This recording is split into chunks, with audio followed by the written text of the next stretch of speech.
Jairam Navas.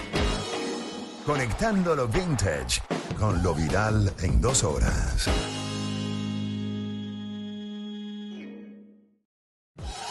Conexión Éxitos con Jairam Navas. Conectando lo vintage con lo viral en 2 horas. Qué un placer tenerte con nosotros, Cristóbal. Gracias por atendernos. Adrián, mucho gusto para estar en tu programa. Para Daniel, un abrazo también. Y decía el cantante hace un momento que lo que yo quisiera, lo que él quisiera en la vida, lo que yo quisiera es ver a la Vinotinto en el Mundial. Bueno, yo creo que muchos, y esperamos que después de conocer un poco más la historia, porque cuando sabemos de dónde venimos, entendemos para dónde vamos, pues esperamos que la energía como venezolanos se una para que logremos ese gran sueño que, como bien comentas, no solo tienes, sino que compartimos, Cristóbal. ¿Cómo podríamos Sí. empezar la historia de esta selección venezolana de fútbol? Caramba, ¿por dónde comenzar? ¿Por dónde terminar es mejor, oíste, en el Mundial? Pero Amén, amén, amén. sí, comenzó en el 1935, 100 años, 90 años, mejor dicho, y realmente fue un sueño que concibió mucha gente desde el comienzo, yo entre ellos. Yo tengo 50 años pegado de la Vinotinto y me tienen que jubilar, ¿no? Creo yo. Porque fue un sueño que se fue creando y creando, y en este momento la distancia a la Vinotinto del Mundial es cercana. Lo que pasa es que aún quedan las dudas con la Vinotinto en el sentido, no solo de clasificar, hay que ganar los partidos, sino el origen de los jugadores. Hace falta todavía hace falta una Vinotinto más criolla, desde el punto de vista que sean jugadores que salgan del fútbol nacional, no solamente en el exterior. Los jugadores venezolanos como Salomón Rondón son importantes, maravillosos que sean ellos, pero caramba, uno quisiera en un futuro cercano, un porvenir inmediato, que los jugadores salieran de los barrios de Caracas, de las calles de Caracas, de las urbanizaciones, porque ellos se han formado en el exterior, lo han desarrollado en el exterior, y eso es muy válido también, pero caramba, quisiéramos una Vinotinto más propia desde ese punto de vista. No sé si me entienden. Totalmente, totalmente. Pero hoy, bueno, queremos repasar un poquito también la historia, ¿no? Detrás de esta marca, detrás de, por ejemplo, yo tengo mucha curiosidad de dónde viene el nombre de Vino Tinto. ¿Por qué llamamos a la selección Vino Tinto? Que me imagino que tiene que ir mucho más allá del color de la franela de la selección o de la camiseta. Eh, Hay versiones diversas sobre ese origen, porque mucha gente se achaca. Yo fui el que invitó. No, parece ser que en un juego centroamericano que fue Venezuela en el año 38 en Panamá, no había color para la Vinotinto, no había color. ¿Qué color vamos a ponerle a este equipo? Todos son azules, verdes, amarillos. No tenía color ni blanco. Entonces alguien inventó, no se sabe quién. Vino tinto, no tiene nadie del vino tinto, que sea vino tinto, y se quedó vino tinto. Claro, ese vino tinto ha tenido versiones, ¿no? Ha tenido corriente, pero ha ido a competencias internacionales de blanco, de rojo, combinada con el mapa en el pecho, hasta que de pronto dijeron, no, vamos a quedarnos con el vino tinto. Pero realmente fue el 38 donde nació la idea. El 38, imagínate, Jaire, imagínate. O Y sea, ahora se quedó vino tinto para siempre. Tanto es así, Jaire, tanto es así, que los equipos de voleibol, de básquet, tienen celo porque ellos dicen, caramba, nosotros somos vino tinto también. Pero claro, claro, vino tinto, cuando tú dices vino tinto en la calle, ¿en qué piensan? Un balón de fútbol, no claro. piensan en voleibol. Claro, ellos merecen ser vino tinto como son vino tinto también. Nosotros somos vino tinto también, a pesar de este verde, ¿no? Pero realmente el nombre vino tinto real, el nombre propio, el asignado, el que la gente cree, que la gente tiene fe, es en el fútbol. O sea, no hay ninguna razón específica. Yo me llegué a inventar que tenía que ver con el 3 en uno. O sea, que la mezcla de remolacha con zanahoria, con naranja. No, no hay. Eso puede ser en la mesa cuando almorzamos ahora en todo un rato, ¿no? Pero Claro, no es así. no, nada que Fue ver. alguien que se le ocurrió en Panamá en el 38, no se sabe quién fue que se le ocurrió. Tanta gente que se ha adherido el invento, ¿no? No se sabe, pero fue ahí en Panamá, Bueno, 38, año 38. tengo entendido que la primera participación de Venezuela en una Copa América fue en el año 67 en Uruguay. Sí, a la gente se le olvida, claro, la gente no tiene por qué saberlo. La gente, nuevas generaciones como tú misma no puede recordar eso porque no lo vivieron. pero en el año 67, cuando Venezuela fue a la Copa América en Montevideo, Uruguay, Venezuela le ganó partido, le ganó a Bolivia, no fue última. La gente cree que el fútbol lo inventaron hace 2 días, no, no existía. En el 67 Venezuela le ganó a Bolivia 3-0 y fue el comienzo de una escalada que está en este momento a punto de ir al Mundial. Fue en el 67 en Montevideo, Uruguay. Dicen que a finales de los años 60 fue que el fútbol venezolano empezó a profesionalizarse. Sí, porque el fútbol venezolano, fíjate lo que te voy a contar esto no lo sabe mucha gente. Mira, el equipo venezolano que fue al Mundial, al Juegos Olímpicos del 80 en Moscú, era el mismo del fútbol amateur. El mismo equipo, no había tantos jugadores, no como ahora que hay jugadores a granel. Había una selección única para el amateur y para el profesional. No era realmente profesional. Se comenzó a profesionalizar el fútbol en los años 60.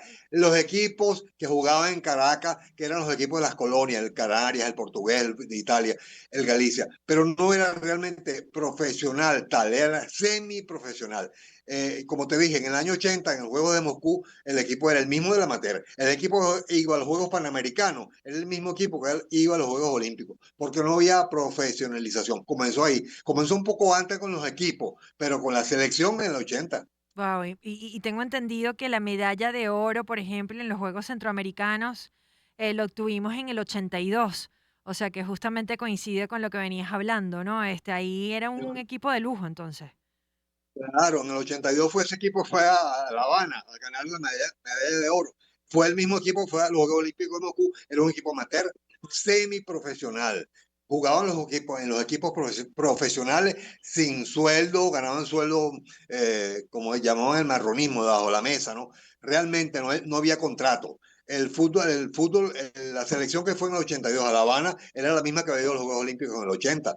Y de ahí comenzó la profesionalización de ellos. Ya existían los equipos. Entonces, esa es la historia. Muy Eh, breve, muy tierna todavía. y si nos vamos al Bien, 93, Copa América del 93, según entiendo, hubo un hito muy importante porque José Luis Dolgueta se convirtió en el primer y único venezolano que era como el máximo goleador de la historia, o por lo menos de ese torneo.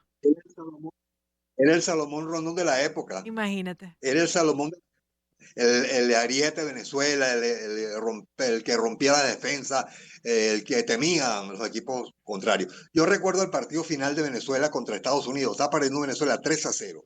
Y un gol de Dolleta sirvió para empatar el partido 3-3. Venezuela casi clasificó a la segunda fase. Fue una gran actuación de Venezuela y que solo se refrendó cuando fueron con César Faría en el 2011 a Buenos Aires y Venezuela llegó a las semifinales. Qué Realmente maravilla. fue el comienzo, el semilla que germinó después. Bueno, ya que estás tocando el tema del 2000, hay un boom de la vino tinto a partir justamente del 2000. La selección empieza a experimentar este Sí, crecimiento significativo, empieza el rendimiento, empieza la popularidad, como tú bien comentas, 2011, cuarto lugar en esa Copa sí, América. Y si nos vamos también a la Copa América del 2007, también el equipo estaba avanzando a cuartos de finales. Es decir, o sea, hay mucha esperanza sí, y por eso estoy tratando de hacer este repaso a través de los años, porque, bueno, como bien comentas, sí, hemos tenido nuestros momentos gloriosos. claro. La gente dice, antes éramos derrota, era solo derrota. No, ya va, un momentico. Eran muchas derrotas, pero había gloria también, algo de gloria. Claro, lo que pasa es que ahora la gente lo que ha cambiado el fútbol, ¿sabes? Lo que ha cambiado el fútbol y la vida, la imagen. La imagen. Antes por radio la gente no sabía nada de nada. Uno se comía las cosas que le metían los narradores, ¿no? Yo entre ellos. Eh, sí, sí. Pero porque realmente la imagen cambió todo. Con la imagen tú no puedes imaginarte las cosas, las tienes ahí. La imagen cambió todo. Fíjate, 100 años de soledad. Cuando uno lee el libro, uno se imagina los personajes. Lo Exacto, ves una en la televisión, maravilla.